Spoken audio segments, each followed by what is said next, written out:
En primera plana, Carlos Herranz.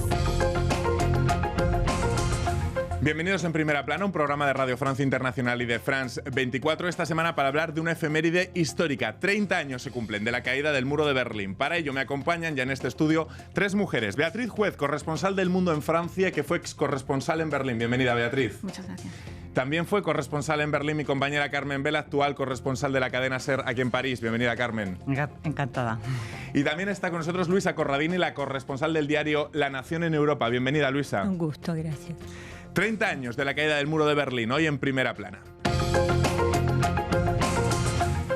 Bueno, pues fue el 9 de noviembre de 1989 cuando aquella revolución pacífica acabó derribando el muro. Lo cierto es que es uno de los hechos más importantes y definitorios de nuestra historia contemporánea. Unos días antes, 5 días antes en concreto, 500.000 de personas ya se habían manifestado en Berlín del Este reclamando libertad. La mayoría de los líderes de entonces ya no están con nosotros, no lo está el excanciller Helmut Kohl, la mayoría de los líderes tampoco de la RDA como Honecker. Tampoco lo está el expresidente de Estados Unidos, George Bush padre. Aquí en Francia, recordemos, estaba François Mitterrand. Sí que está Gorbachev, que esta misma semana ha declarado en una entrevista para la BBC que nos encontramos ante una nueva guerra fría. ¿En qué se diferencia aquel mundo de 1989 de este?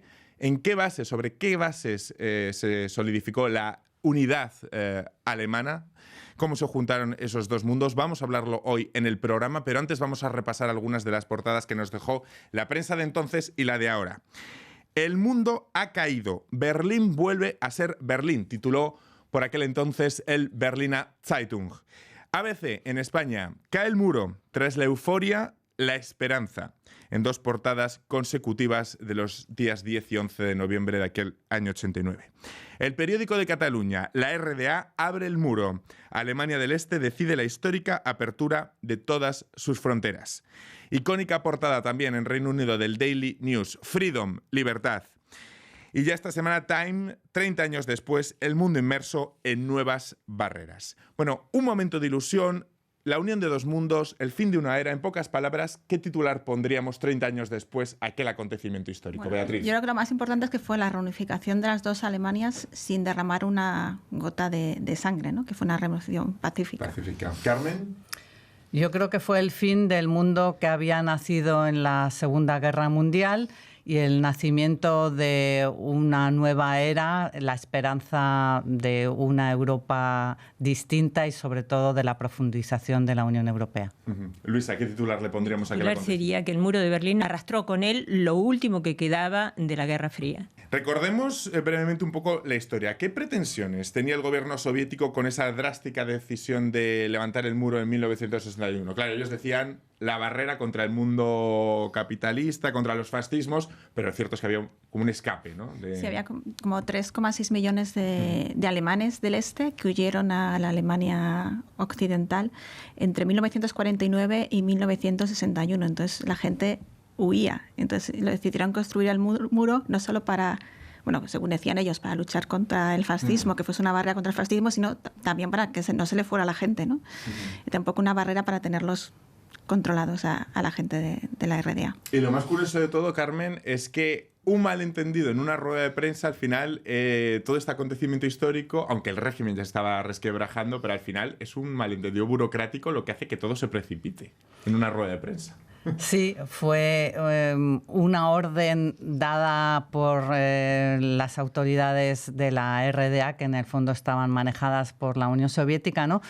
Y que se interpretó un poco sobre la marcha, porque los periodistas preguntaron desde cuándo se podía ir al otro lado a viajar, ¿no? Porque la idea era que era un reglamento solamente para viajar al exterior. ¿Y por qué se hizo? En el fondo porque había manifestaciones multitudinarias en las fronteras y 5 días antes, como has recordado, Berlín Este fue un acontecimiento, hubo 1 millón de personas pidiendo libertad e irse al otro lado, ¿no? Fue una huida hacia adelante adelante.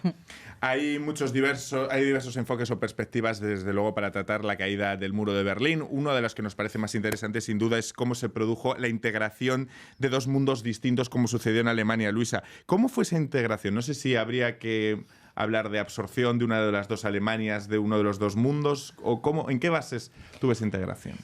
Todo depende siempre de los actores, ¿no? Pero es cierto que en un primer momento parecería ser que fue Alemania del Oeste, que en ese momento era la cuarta potencia económica del mundo, que absorbió a Alemania del Este, y eso produjo un shock en los alemanes del Este, que probablemente dure hasta ahora, que se sienten unos alemanes... Siguen sintiéndose unos alemanes de segunda categoría, después de la gran esperanza que significó ese proceso de reunificación. Pero es cierto que es un proyecto que todavía está en curso, que nunca terminó, y que en realidad parece cada vez más complicado. Los alemanes del Este, Beatriz o Carmen, ¿siguen con ese sentimiento de ser ciudadanos de segunda categoría? Bueno, es lo que dicen ellos, ¿no? Como el 59%, creo que en la última encuesta que he visto, decían que se sentían como ciudadanos de segunda categoría. También es verdad que tienen... hay más desempleo, y su poder adquisitivo es menor. Sí, casi cualquier indicador económico que tomemos vemos esa fotografía de las dos Alemanias aún, ¿no? Sí, lo que pasa, bueno, que también pasa en España también pasa, hay regiones, lo mismo Extremadura o Andalucía que el País Vasco o Cataluña, ¿no? Siempre hay diferencias entre unas regiones y otras, pero es verdad que el muro, aunque ya no esté físicamente, está muchas veces también en las mentalidades. Yo cuando estaba en Berlín también me da la sensación que había gente de Berlín Este que no iba nunca a la otra parte de la ciudad, vivían en su barrio y hacían su vida en su barrio, aunque el muro ya no estaba, ¿no? Pero... Carmen, ¿por qué se optó por una integración tan rápida, el ex canciller Helmut Kohl, y no por algo más escalonado, que convergiese a lo largo del tiempo y que...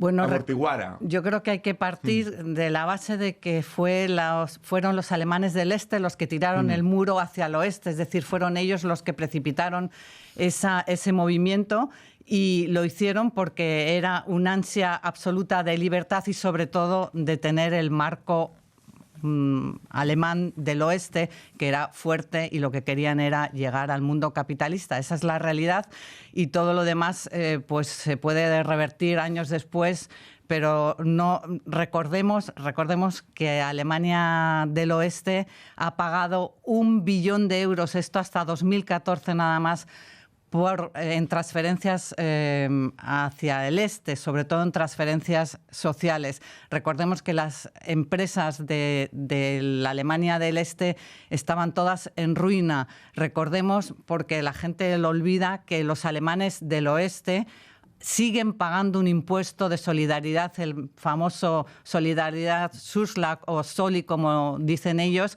que es el 0,5% el 5,5% del impuesto sobre la renta o de sociedades, o de los dos, que paga cada alemán del oeste por el este. Todavía es un esfuerzo de solidaridad que a veces se olvida. O sea que cuando hablamos de anexión creo que es totalmente injusto. Fue la precipitación, la gente se iba, los hospitales se quedaban sin enfermeras, sin médicos, las empresas se quedaban sin ingenieros. Yo creo que a nadie en el oeste le hubiera interesado esa precipitación, pero se acababa, se caía. Hubiera sido todavía más dramático si no hubiera ocurrido así. Luisa. Yo quiero recordar una frase que pronunció Kohl en una de sus últimas entrevistas con Gorbachev. Le dijo: yo sé perfectamente que la reunificación es difícil, pero ese proceso es como nuestro río Rin. El agua no deja nunca de correr y es absolutamente inevitable. Esa fue la reunión en la que incluso Kohl le propuso dinero, le propuso comprar la reunificación a Gorbachev, y Gorbachev hizo un silencio de prácticamente 1 minuto, dicen los testigos que estuvieron en esa reunión, y al término de ese minuto lo miró a Kohl y le dijo: ¿cuánto? Una cosa que nos llama mucho la atención siempre a la hora de tratar este tipo de temas es descubrir cómo era la vida en la Alemania del Este. El mismo régimen que perseguía las disidencias políticas, que espiaba a los ciudadanos, también permitía ciertas libertades o alentaba, por ejemplo, al nudismo o tenía una sexualidad bastante relajada, ¿no? Imágenes que contrastan mucho. ¿Cómo era la vida en aquella Alemania, Bea? Bueno, a mí lo que me llama la atención es que casi todas las mujeres, como el 90% creo de las mujeres, trabajaban, ¿no? Sí. Que cosa que en Alemania... Porque necesitaban mano de obra, ¿eh? Sí, no, también, pero también porque había como más igualdad entre hombre y mujer que había a lo mejor en Alemania del oeste. Y luego, bueno... Entonces, luego permitían... Trabajaban y les obligaban a dejar a los niños recién nacidos en las guarderías con todo el dolor a veces de las madres, ¿no? Porque a veces iban a trabajar a sitios terribles y dejaban a sus niños y hubieran preferido seguramente estar unos días más con ellos. Hay que decir las dos cosas, las ¿no? dos, sí. Y luego, bueno, pues era no olvidemos la sexualidad. Tú has dicho la sexualidad entre hombres y mujeres, porque la homosexualidad estaba muy condenada y muy perseguida. Y bueno, dependía mucho de lo que pensaban, de lo que querían un poco los directores y de las fábricas y tal. Les dejaban cierta libertad, pero era todo muy arbitrario, ¿no? Luisa, ¿cómo ha resignificado Berlín, la ciudad, los restos, su memoria histórica? Bueno, como decíamos hace un momento, antes de comenzar la emisión, hay sectores de la ciudad que son incluso confusos. Hay otros que se han transformado en Disney de la reunificación, como el Checkpoint Charlie, que van a ver todos los turistas.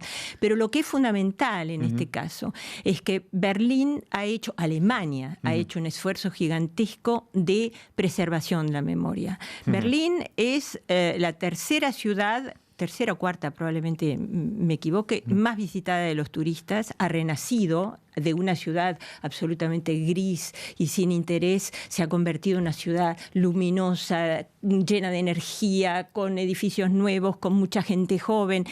Pero además es la ciudad de Europa que tiene más museos, tiene 170 museos, o sea que todo está planificado y todo está pensado. Cada vez que hay un proyecto nuevo, se piensa en cómo preservar la memoria. Esto es una cosa fundamental que han hecho los alemanes, hay que reconocerlo.